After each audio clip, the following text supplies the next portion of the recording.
우리가 아무리 이성적으로 하나님을 생각하고 또 생각해서 하나님을 알려고 해도 하나님을 다 알 수가 없습니다. 우리가 지극히 작은 부분을 알고 있는 것 가지고 하나님에 대해 정의하고 하나님이 이런 분이다, 저런 분이다, 또 내 생각과 내 느낌에 맞춰서 하나님은 이런 분이야 라고 판단할 때가 많습니다. 그런데 그 판단하에 하나님에 대하여 기대했는데 그 기대에 미치지 못한 부분이 너무너무 많아요. 우리 삶 가운데. 그것은 하나님께서 우리에게 기대에 부응하지 못해서가 아니라 우리가 하나님에 대해 그만큼 모르고 있다는 증거입니다. 하나님에 대하여 잘 모르기 때문에 하나님의 우리의 그 기대에 부응하지 못함을 생각하고 실망하여 하나님께 불평하고 원망하는 모습들이 많습니다. 여러분, 하나님께 다 내려놓으면요, 하나님께서 어떻게 여러분들을 인도하셔도 여러분 거기에서 아멘이 나올 수밖에 없어요. 부하게 여러분들을 인도해도 아멘, 가난하게 인도해도 아멘, 건강하게 인도해도 아멘, 또 병약하게 인도해도 아멘, 지식적으로 우리가 잘 알 수 있도록 인도해도 아멘, 무식한 우리들의 모습을 통해서도 우리는 아멘할 수밖에 없는 거예요. 모든 것에 하나님은 가하고 예만 있을 뿐이지 불가하다라는 것은 있을 수가 없습니다. 하나님이 하시는 그 일에 대하여 아멘으로 화답하는 저와 여러분이 되기를 소망합니다. 어떠한 처지에도 하나님은 우리를 향한 그 사랑이 변개함이 없습니다. 우리의 형편에 맞춰서 하나님을 맞출 것이 아니라 하나님의 뜻에 우리를 맞출 수 있는 하나님 맞춤 전략에 우리를 자신을 맞추는 우리가 되기를 소망합니다. 먼저 오늘 말씀을 하나님께서 전하고자 하는 저와 여러분에게 동일하게 하시는 그 말씀으로 저는 이 말씀을 들고 섰습니다.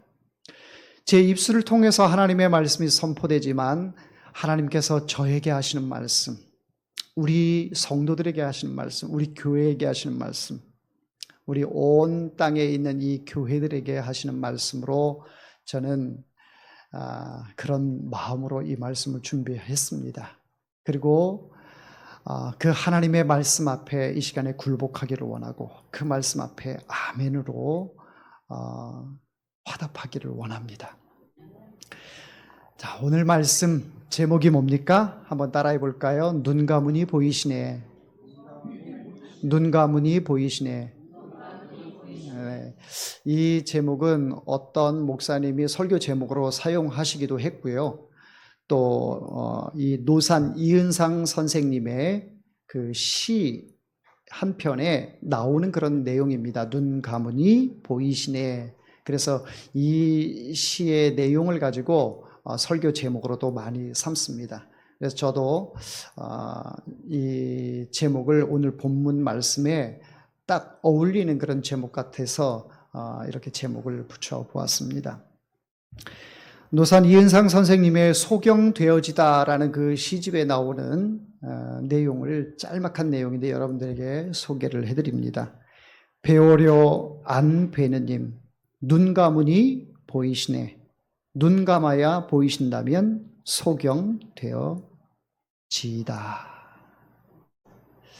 한 번 더 읽어드릴까요? 잘 한번 들어보십시오. 배오려 안 베느님, 눈 감으니 보이시네. 눈 감아야 보이신다면 소경되어지이다.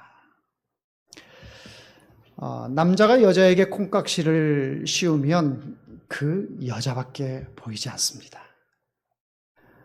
온 인류 가운데 반이 여자인데 그 여자를 만나기 전에는 온갖 이 여자도 보이고 저 여자도 보이고 다 많은 여자들이 여자만 보이면 다 내 여자 같고 또 그런 이성적 발동, 호기심이 막 생기는 것이 이 남자의 생리인데 콩깍지가 어떤 여자에 딱 씌우게 되면 그 여자만 보여요. 다른 여자가 보이지 않아요. 그 여자가 이 세상에서 가장 예뻐서가 아니라 내 마음에는 그 어떠한 여자보다도 더 예쁘고 더 아름답고 그 여자와 함께하고 싶은 마음이 있기 때문에 다른 여자가 보이지 않아요. 여러분, 결혼하신 분들 가운데 대부분 그렇죠? 뭐 옛날 어른들 같은 경우에는 얼굴도 못 보고 그냥 결혼한 그런 케이스들이 참 많습니다. 저희 부모님 같은 경우에도 전혀 얼굴을 보지 않은 상태에서 부모님에 의해 첫날, 결혼식 날 처음 봤다고 합니다. 지금 시대에 있을 수 있는 일인가요? 네. 그런데 요즘은 그렇지 않죠.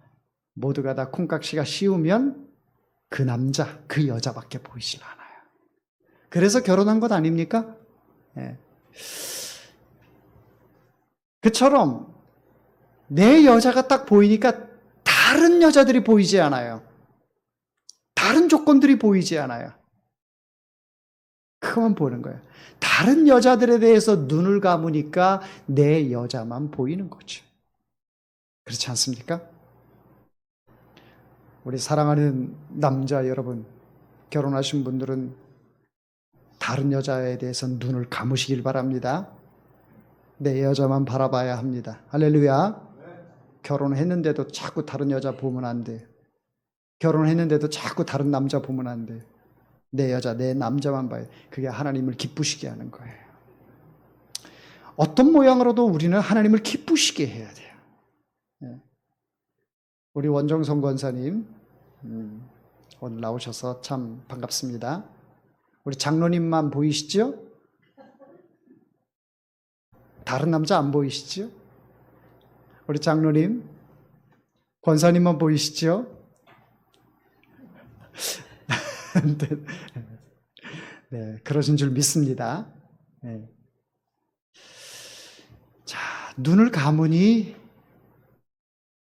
이제 안 보이던 것이 보인다 라고 하는 거, 이것이 오늘 초점의 말씀입니다. 연암 박지원 선생님의 답창회라고 하는 그 글 속에 나오는 일화인데요. 서경석 선생님이 길을 갈 때에 어떤 사람이 울고 있는 것을 보고 물었습니다. 왜 울고 있느냐? 그랬더니 이 사람이 하는 말이, 저는 20년 넘게 시각 장애인으로 살았습니다. 그런데 길을 가는데 갑자기 눈이 열리면서 앞이 보이는 거예요. 그래서 너무 기뻐가지고 너무 행복했는데, 이제 집에 가야지. 집에 가서 이 기쁜 소식을 알려야지 했는데 집 가는 길이 생각이 안 나는 거예요. 집을 어디로 가야 할지, 집이 어디로 가야 내 집인지 보이질 않는다라는 거예요. 그랬더니 서경석 선생님이 그렇게 말씀하셨대요. 그러면 다시 눈을 감아라. 눈을 감으면 집을 찾아갈 것이다. 예, 우리가 이 세상 살면서 눈을 뜨고 사는데 보지 못하는 것들이 너무너무 많아요. 한번 상상을 해보십시오. 눈을 떴는데 보이지 않는데 눈을 감았는데 보이는 것들이 있어요. 눈 떴을 때는 일상생활이 너무너무 바빠가지고 보이지 않는 것들이 눈을 다 감고 이제 잠자리에 들려고 하니까 막 보여요. 이것도 보이고 저것도 보이고 보이는 것들이 너무 많아요. 그 보이는 것들이 나를 흥분하게 하고 또 꿈을 꾸게 하고 기쁘게 하고 또 마치 타임머신을 타고 과거로 왔다가 미래로 왔다가 왔다 갔다, 눈을 감으니까 그런 것들이 막 보이는 거예요. 어린 시절에 형제들과 함께 뛰놀던 모습, 잘못해가지고 부모님께 야단을 맞는 모습, 교회 다니면서 기뻐하고 하나님께 울고 불고 기도하면서 그렇게 성령 체험했던 그런 모습들, 모든 그 추억의 일들이 주마등처럼 눈을 감으니까 다 보여요. 바쁜 일상생활 가운데는 그걸 생각할 겨를도 없고 보이지도 않고 느껴지지도 않았던 것들이 눈을 감으니까 그런 것들이 막 보입니다. 과거는 그렇다 치더라도 미래에 대해서도 눈을 감으니까 막 보이는 거예요. 눈을 다 감고 생각합니다. 눈을 감으니까 미래에 이제 10년 후에 20년 후에 우리의 모습들, 또 우리 교회의 모습들, 우리 성도들이 어떤 모습으로 변화가 됐을까? 하나님의 나라는 어떤 나라일까? 천국은 어떤 모습일까? 생각하고 싶지도 않은 그 지옥은 어떤 것일까? 뭐 이런 것들이 눈을 감으니까 막 보이는 거예요. 여러분, 우리가 눈을 뜨고 이 세상을 살다 보니까 삶이 날마다 지옥 같죠? 우리는 천국의 삶을 살고 싶은데, 천국을 바라보고 천국을 가고 싶은데, 눈을 떠보니까 모든 일상들이 지옥과 같은 삶이 펼쳐질 때가 많습니다. 먹고 사는 문제도 참 힘들고, 자녀들 양육하는 것도 너무 힘들고, 나아가서는 내 몸 하나 건강 추스리기도 참 힘들고, 이 모든 것들이 마치 지옥의 삶을 경험하는 것 같은 그런 느낌이 들 때가 많이 있다라는 거예요. 여러분, 눈을 떴기 때문에 그렇습니다. 그럴 때는 눈을 지그시 감으십시오. 눈을 감으시고 예수 그리스도의 십자가를 바라보십시오. 그러면 십자가를 바라보면 그 예수 그리스도의 보혈의 피, 보혈의 은혜, 그것이 내 온 몸과 마음을 감싸게 될 것입니다. 그때부터 어떤 모습이 펼쳐져요? 지옥의 삶이 천국의 삶으로 바뀌게 될 것입니다. 천국이 이루어지게 되는 거예요. 여러분, 우리 젊은이들은 잠실에 가면 롯데월드에 보면 자이로드롭이라는 그 기구가 있습니다. 자이로드롭은 상공 70m 높이에 사람들을 태워서 슉 올라갔다가 갑자기 팍 하고 떨어져요.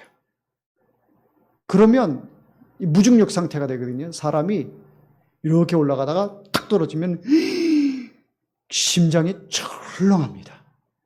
심장이 철렁해요. 굉장히 두렵죠. 그런 공포가 있어도 우리가 그런 공포가 눈을 떴을 때는 그런 공포가 우리의 삶으로 일상이 되어져요. 그런데 눈을 감을 때에는 모든 것이 아름답고 행복해 보입니다.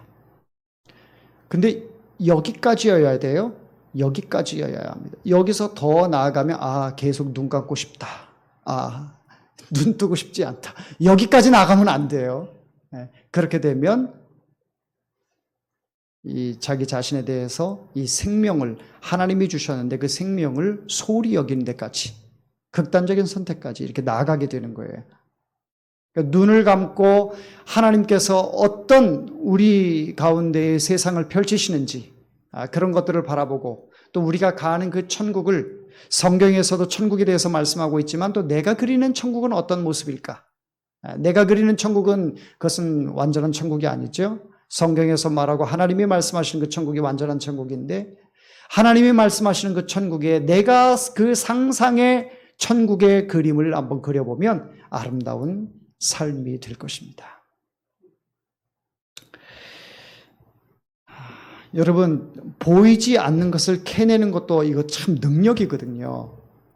보이는 것에만 급급한 사람들이 있고, 또 보이는 것만 하는 사람이 있고, 보이지 않는 그 숨은 진주를 캐내서 보석으로 만드는 그런 사람들이 있어요. 그런 사람들 보면 참 부러워요. 탁월한 능력이고요. 그의 달란트입니다. 2002년도에 우리나라가 월드컵 4강에 올랐습니다. 우리나라에서 이 월드컵을 한 그 이점도 있겠지만은, 또 그때 열심히 선수들도 실력 발휘를 했지만 그에 앞서서 그들의 잠재적 능력을, 감춰져 있던 능력을 캐내서 그것을 발휘할 수 있도록 하게 한 감독, 그 히딩크 감독이 참 대단한 사람인 것 같아요. 박지성 선수를 여러분들은 잘 아실 겁니다. 박지성 선수는요, 고등학교 때까지 키도 작고 별 볼 일 없는 선수였어요.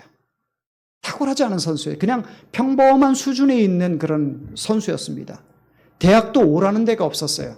그래서 축구로 유명하지 않은 대학에서 우리 축구부 있으니까 너 일로 원래 해서 대학을 들어갔어요. 프로팀에서는 박지성을 불러주지 않았습니다. 요즘 잘하는 선수들 보면 고등학교 시절에 이미 프로팀에서 탁 픽업을 해요.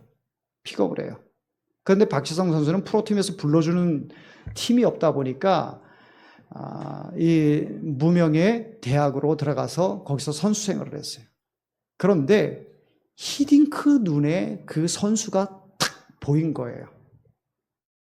화려하진 않아도, 기술이 대단하진 않아도 저의 성실함과 끊임없이 뛰는 그 불굴의 의지, 그거를 히딩크는 보았던 거예요. 그래서 그를 발탁하고 선수로 뛰었는데, 선수로 활용을 했는데 얼마나 잘했습니까? 골인도 넣고 두 팔 벌려서 환호하는 모습들 지금도 눈에 선합니다.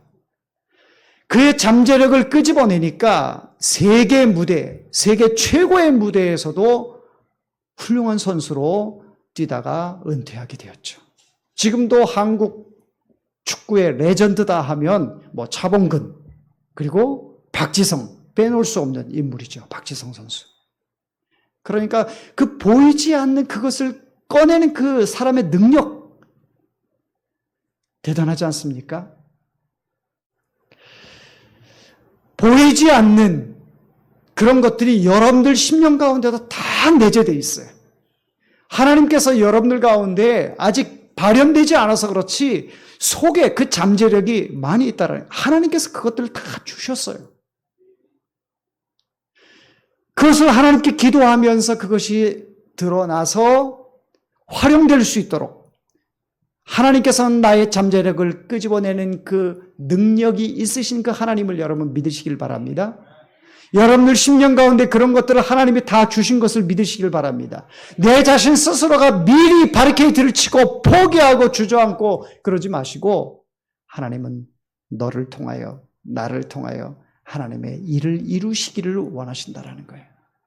하나님 아무나에게 일을 맡기지 않아요. 아무나에게 일을 맡기지 않습니다.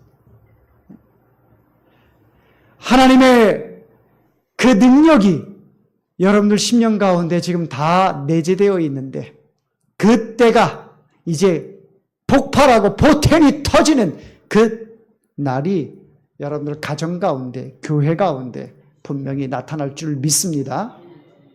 기대하고 기도하면서 실망하지 않으면, 인내하면 때가 이름에 이루리라. 할렐루야. 자, 오늘 본문 말씀에 보면은 여로보암의 아들이 병이 들었습니다. 아비야라고 하는 아들이 있는데 이 아들이 병이 들었어요. 가만히 아들을 보니까 이 아이가 죽을 것 같아요. 아이가 죽을 것 같아요.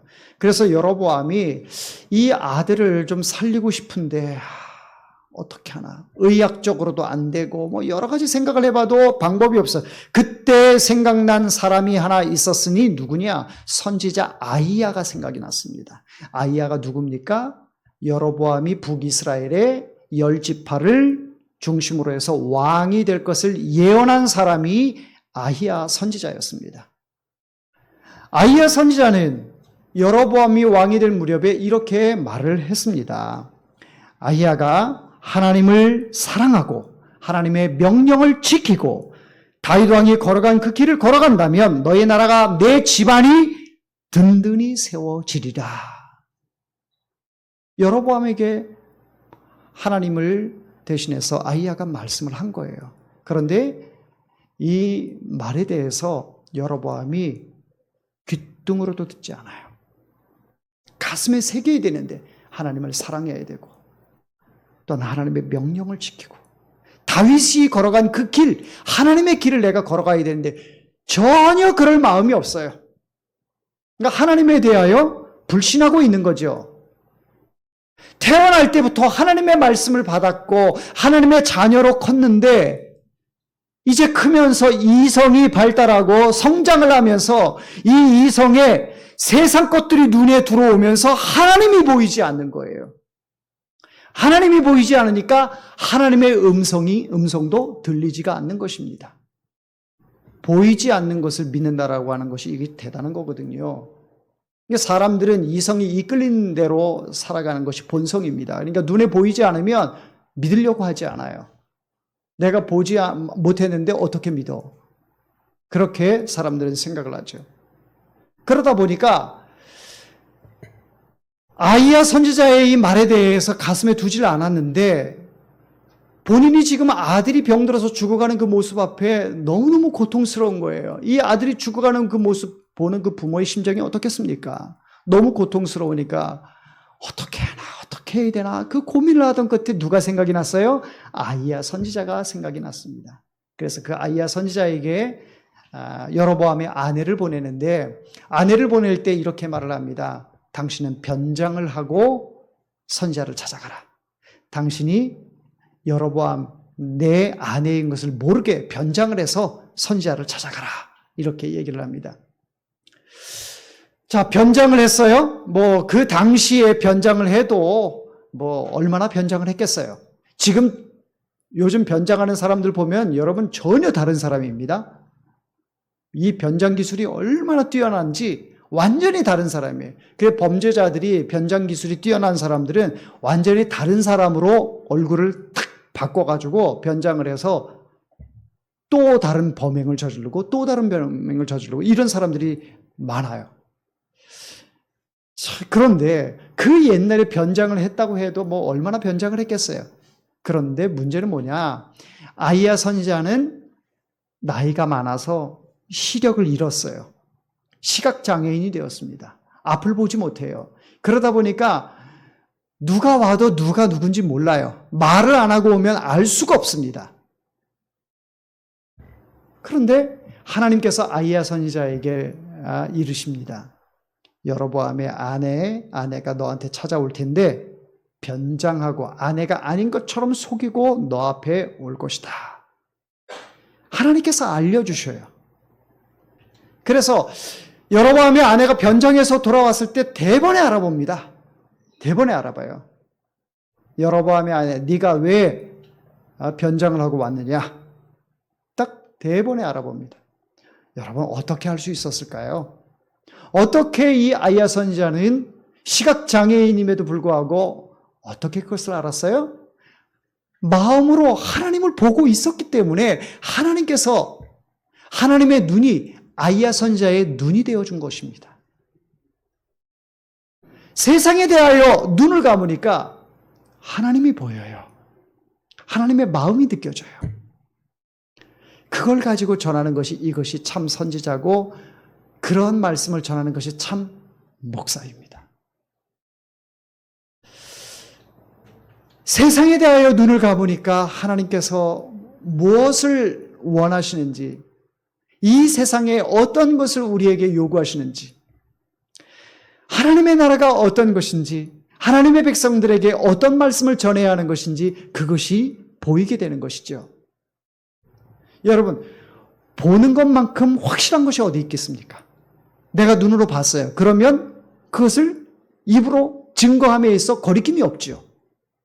보지 않은 것에 대해서 누구한테 들은 얘기, 어디서 어디 걸러걸러 해가지고 내가 간접적으로 이렇게 알게 된 것, 그것은 말할 때 힘이 떨어집니다. 능력이 떨어져요. 저도 그것을 많이 느낍니다. 여러분들에게 설교를 할 때 제가 경험하고 체험한 것들에 대해서는 단호하게 말을 하는데, 그렇지 않고 누구한테 듣거나 책에서 봤거나 뭐 이랬던 것들은 뭐 전달은 하지만 내가 경험한 바가 아니기 때문에 확신 있게 증거하기가 쉽지 않습니다.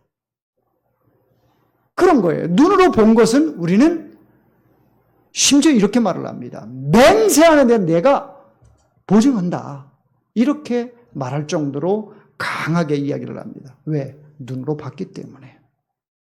아이야 선지자는 하나님을 눈으로 봤기 때문에 이 여로보암의 아내가 변장하고 들어온 것이 나를 속이려고 하는구나 라고 하는 것을 대번에 알게 되는 것이죠. 아이야 선지자가 그렇게 알 수 있었던 것은 세상에 대하여는 눈이 가려져서 세상을 볼 수 없어요. 눈으로 세상을 볼 수 없다라는 그 답답함은 이루 말할 수가 없죠. 장애인 가운데에 이 시각장애인이 참 힘듭니다. 귀로도 들려요. 또 느껴져요. 그런데 앞이 보이지 않는 그 답답함 이루 말할 수가 없죠. 그런데 그것이 다 불행만은 아니에요. 눈이 가려지니까 모든 감각이 살아나요. 눈에 보이지 않는 세계가 다 보여요. 거기에 하나님이 보이게 되니까. 하나님의 마음이 느껴지니까. 그러니까 이런 사람을 통해서 하나님의 역사가 드러나게 되는 것이죠.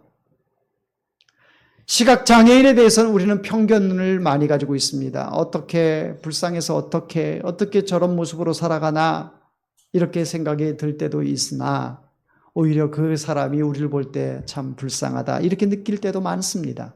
왜냐하면 눈 뜨고 세상을 보는 사람들 이 세상의 것들이 최고인 줄 알고 이 세상의 것들이 나에게 행복을 다 가져다 주는 줄 알고 거기에 연연해서 나의 온 정열, 열정을 다 쏟아부어서 살아가는데 잡고 나면 아무것도 없고 잡고 나면 아무것도 없어. 파라다이스인 줄 알고 갔더니 그것이 온 생지옥인 것들이 너무너무 많습니다. 이 세상에 보이는 것들이 다 그래요. 여러분 돈이 많으면 행복할 것 같지요. 돈이 없으면 불행할 것 같지요. 돈 있는 사람은 잘난 것 같고 돈이 없는 사람은 못난 것 같고 그렇게 보이지요. 그래서 눈 뜨고 이 세상을 보는 사람들의 시각이 모두 다 그렇기 때문에 그렇습니다. 그러나 앞이 보이지 않으니까 어때요? 많은 것들에 대한 제한은 있으나 오히려 이 상상의 날에는 더 많이 펼쳐지게 되고 더 하나님을 바라보게 되고 더 하나님께서 하신 그 말씀을 사모하게 되고 예수님께서 걸어가신 그 발자취를 더 사모하고 그 길을 따라가는 그 겸손함이 그 속에서 나오는 거예요. 그렇다고 여러분들이 시각장애인이 되라고 제가 부추기는 것은 결코 아닙니다. 그러나 우리가 눈을 뜨고 있어도 영적인 눈을 떠야지 우리의 육안의 눈만 뜨면 세상 것들만 보인다라는 거예요. 하나님께서 우리에게 눈을 주셨는데 두 눈을 주셨어요. 종종 그런 생각을 합니다. 오늘 아침에 제가 제 아내에게도 말을 했는데 그 눈이 앞에 하나 있고 뒤에 하나 있다면 앞도 보고 뒤도 보고 님도 보고 뽕도 따고 얼마나 좋을까. 여러분 눈이 앞뒤로 있다면 우리가 범죄로 많이 당하지 않게 될 것입니다. 뒤에 누가 와 막 따라오는지 막 두렵잖아요. 어두운 길 막 가다 보면. 그런데 뒤에 눈이 딱 있으면 누가 따라오는 게 딱 보여요. 그러면 재빨리 피할 수가 있겠죠. 예, 여러분 그런 생각 한번 안 해보셨습니까? 생각만 해도 재밌죠. 예.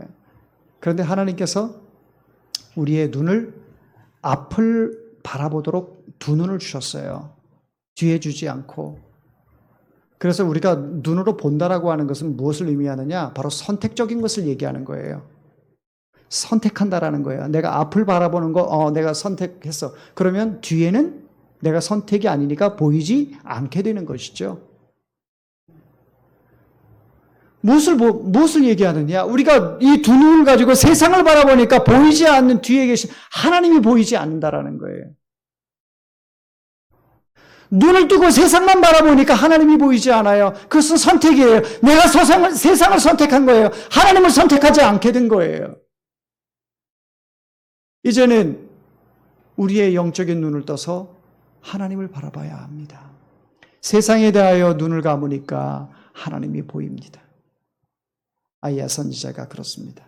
시각장애인은 인생에 있어서 불행이라 말할 수가 있겠으나 그러나 오히려 더 그 상황을 통해서 하나님을 바라볼 수 있고 또 이 미래를 바라볼 수가 있고 하나님께서 어떻게 운행하실지가 보이니까 얼마나 감사합니까? 하나님께서 이 세상을 어떻게 역사하실 것이 그것이 보이니까 준비하지 않을 수 없는 거죠. 보이는데 준비 안 합니까? 보이지 않으니까 준비하지 않는 거예요. 여러분, 예수님께서 이 땅에 다시 오시마 분명히 약속하셨어요. 근데 우리가 눈에 보이지 않으니까 준비를 안 해요. 막연합니다. 언젠간 주님이 오시긴 한다고 하지만 지금 준비를 하지 않아요. 왜? 내일 같지 않아요. 금방 있을 것 같지 않아요. 세상 일 모릅니다. 하나님의 세계 모릅니다. 그의 생각 우리가 다 알 수 없습니다. 하나님께서 어떻게 생각을 하시는지 우리에게 보여주신 것이 이 성경 말씀을 통해서 하나님에 대해서 알지만 그 깊이는 측량할 수가 없어요. 알 수가 없어요. 그럼 우리는 어떻게 해야 되느냐? 여러분, 우리의 육적인 눈으로 자꾸 하나님을 바라보려고 하니까 실망뿐이지만 육적인 눈을 감고 영적인 눈을 떠서 하나님을 바라보면 그때부터는 준비가 되어진다라는 거예요. 준비. 예수님이 다시 오심을 기다리는 그 준비. 신부의 신랑 맞이할 그 준비가 우리에겐 필요합니다. 시대가 너무 악합니다. 여러분, 파리 올림픽을 봐서도 여러분 느끼시잖아요. 개막식부터 얼마나 이 동성애에 관련된 것을 홍보하는지. 아마 오늘이 폐막식인 걸로 제가 알고 있는데 오늘 폐막식도 다르지 않을 거예요. 이 프랑스 국가가 참 선진국이면서도 이 모든 성문화에 대해서 굉장히 열려 있어요. 본인들은 그것을 자유라고 얘기를 하고 모든 인권을 존중한다라고 이야기를 하지만 그것이 눈에 보이는 것에 대한 존중이 하나님께 대하여는 원수가 된다라고 하는 것을 그들은 깨닫지 못하고 있어요. 하나님이 원하지 않는 것들을 인간의 그 즐거움, 자유라고 하는 것으로 하나님의 말씀을 어기고 있습니다. 여러분, 프랑스가 복음의 나라였어요. 그 복음의 나라가 이렇게 변질될 줄 누가 알았겠습니까? 우리 장로교의 창시자 존 칼뱅이 프랑스 출신이에요. 그런데 그 사람이 기독교의 이 장로교를 집대성한 사람인데 그런 나라가 지금은 온통 문란한 나라가 되고 말았습니다. 온 인류는 동등하다라고 하는 것으로 동등한 거 맞죠? 맞아요. 맞으나 그런 것들이 하나님께서 말씀하시지 않고 하나님께서 기뻐하시지 않는 것까지 그것을 동등하다라고 하는 것은 하나님을 내 이성으로 이렇게 끌어내려서 나와 같은 존재로 하나님을 비하하는 거고 하나님의 존재를 그렇게 약화시키는 거예요. 사랑하는 성도 여러분, 이제는 우리는 어떻게 해야 합니까? 영적인 눈을 떠서 하나님을 바라봐야 합니다.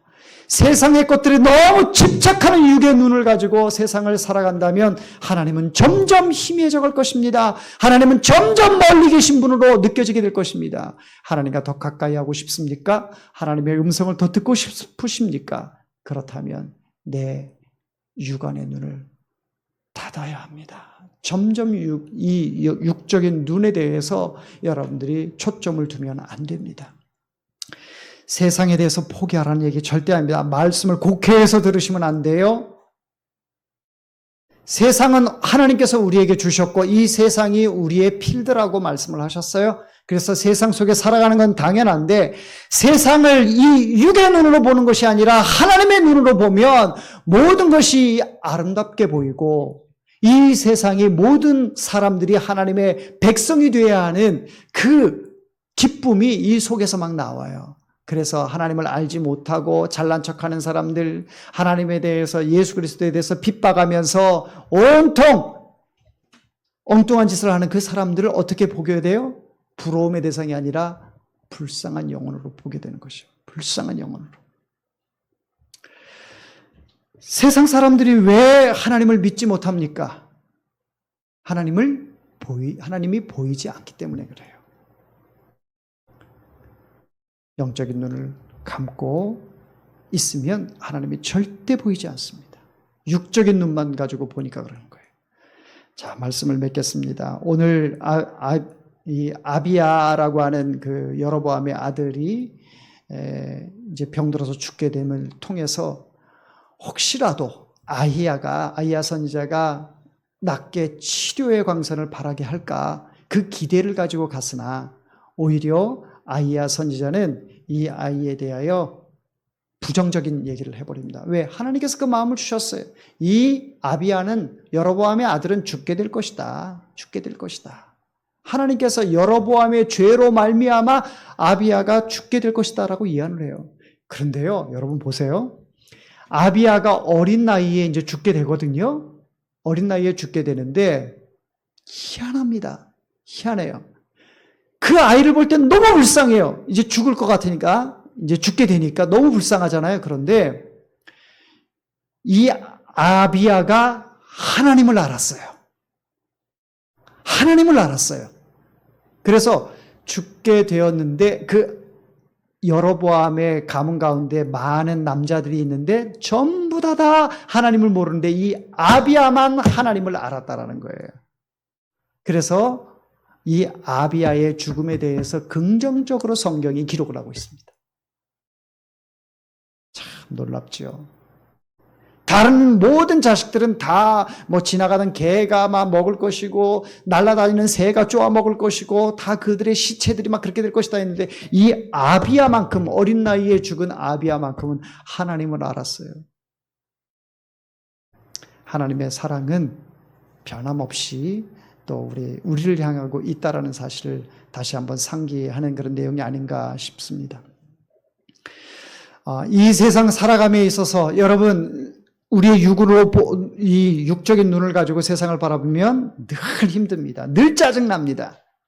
늘 눈물이 납니다. 고통스럽습니다. 그러나 여러분 영적인 눈으로 하나님을 바라보시고 이 힘든 세상에서 일어설 수 있는 저와 여러분이 되기를 축원합니다. 기도하겠습니다.